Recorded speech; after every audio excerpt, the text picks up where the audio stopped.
बिस्मिल्लाहिर्रहमानिर्रहीम। अस्सलामुअलैकुम our YouTube family and बहुत बहुत ज़्यादा सबको रमज़ान मुबारक। अल्लाह ताला सबके लिए ये रमज़ान करीम बहुत खैर व बरकत वाला हो और अल्लाह ताला हम सब की इबादतें और नमाज़ों को कबूल फ़रमाए और हमें अच्छाई करने की तौफ़ीक अता फ़रमाए। आमीन सुम आमीन।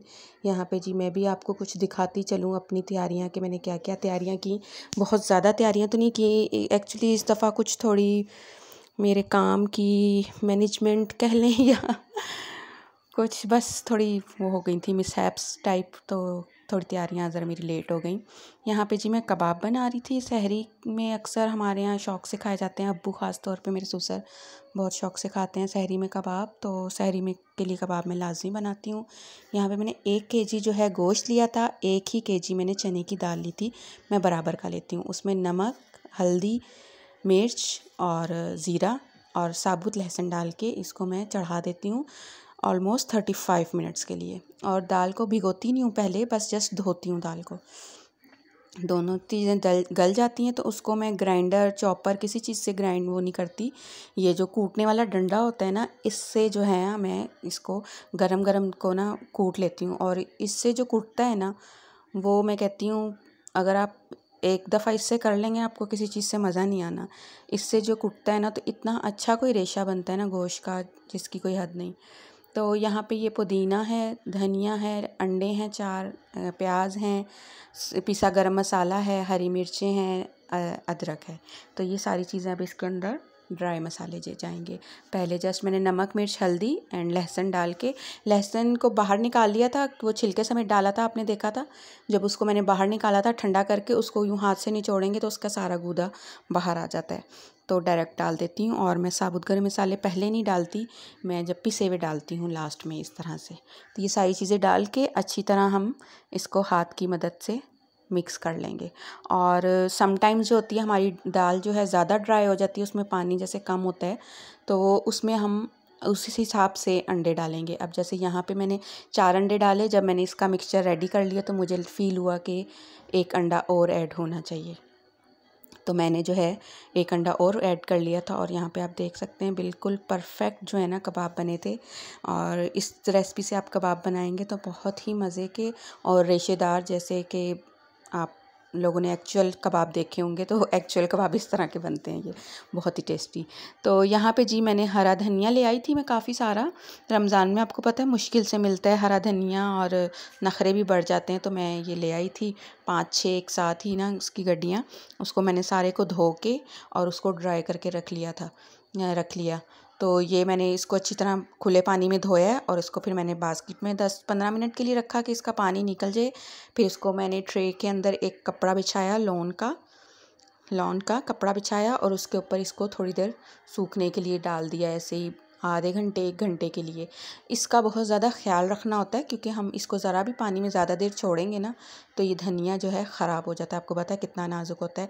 और इसको आपने पंखे के नीचे ही सुखाना है, ऐसा नहीं कि इसको धूप में सुखाएं या चूल्हे पे सुखाएं।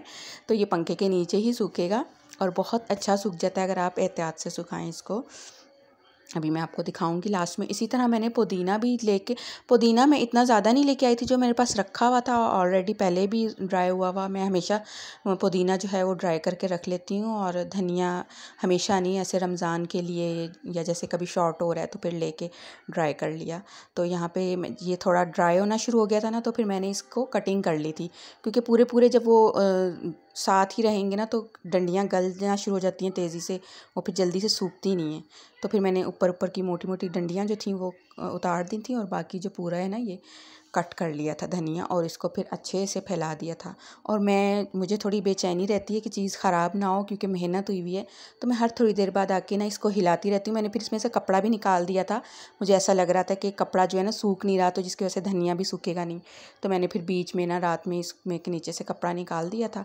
और आप देखें कितना अच्छा ग्रीन कलर का जो है ना, और अगर ये काला हो जाए तो आप समझें कि ये ख़राब हो गया। ये इतना ज़्यादा ग्रीन नहीं है क्योंकि ये वीडियो में बहुत ज़्यादा ग्रीन लग रहा है, अच्छा ग्रीन कलर है लेकिन जो है बहुत अच्छा। और इसी तरह ये पुदीना थोड़ा सा रखा हुआ था तो मैंने कहा ख़राब हो जाएगा, तो इसको भी मैंने साथ ही वॉश करके सूखने रख दिया था।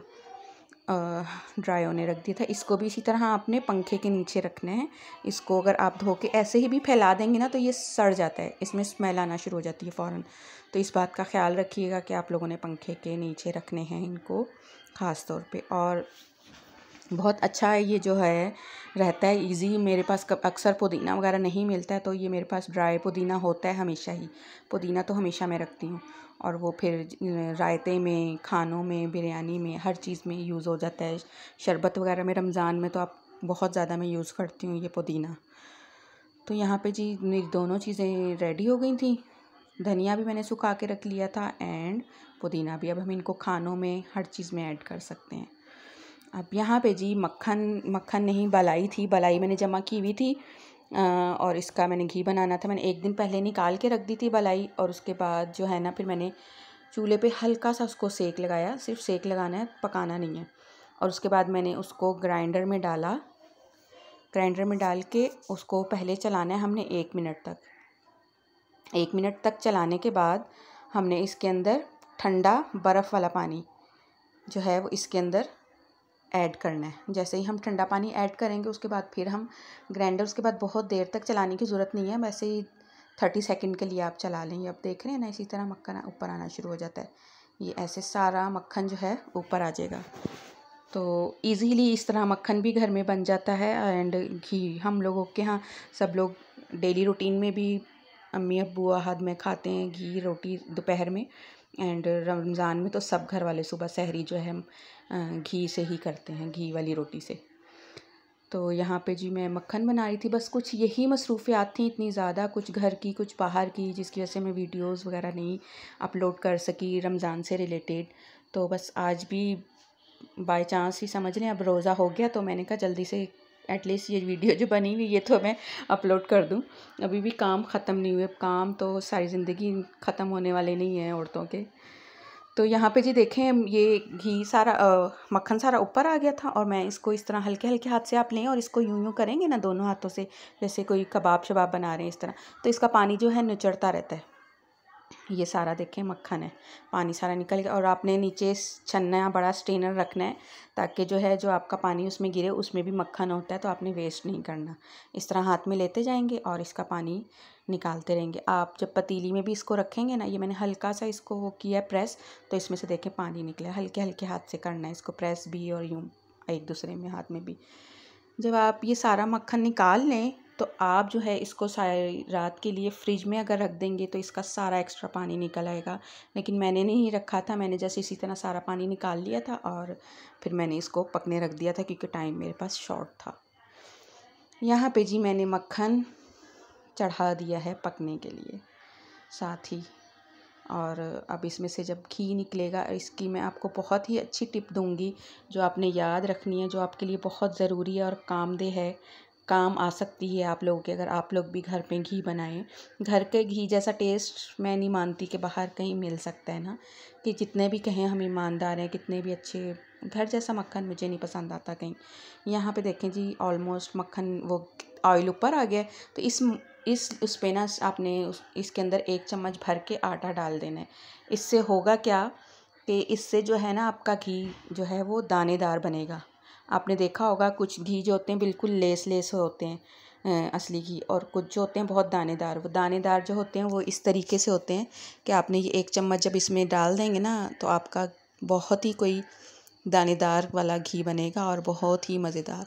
यहाँ पे जी घी रेडी हो चुका है और ये मैंने इसको कंटेनर में निकाल दिया था। कंटेनर में जो निकाला है ऑलमोस्ट जो है ना 1 केजी से थोड़ा कम जो है वो निकला है। ये एक्चुअली ये असली घी ऑलमोस्ट 1 केजी निकला था, थोड़ा सा कम था। कंटेनर मेरा बड़ा है तो आपको शायद कम लग रहा हो, तो ये 1 केजी था। इसके अलावा जो उसका थोड़ा सा खोया बचता है ना, तो उसमें मैं ड्राई आटा और शुगर मिला के ये हलवा सा बना देती हूँ, तो बच्चे जो हैं बहुत शौक़ से खाते हैं।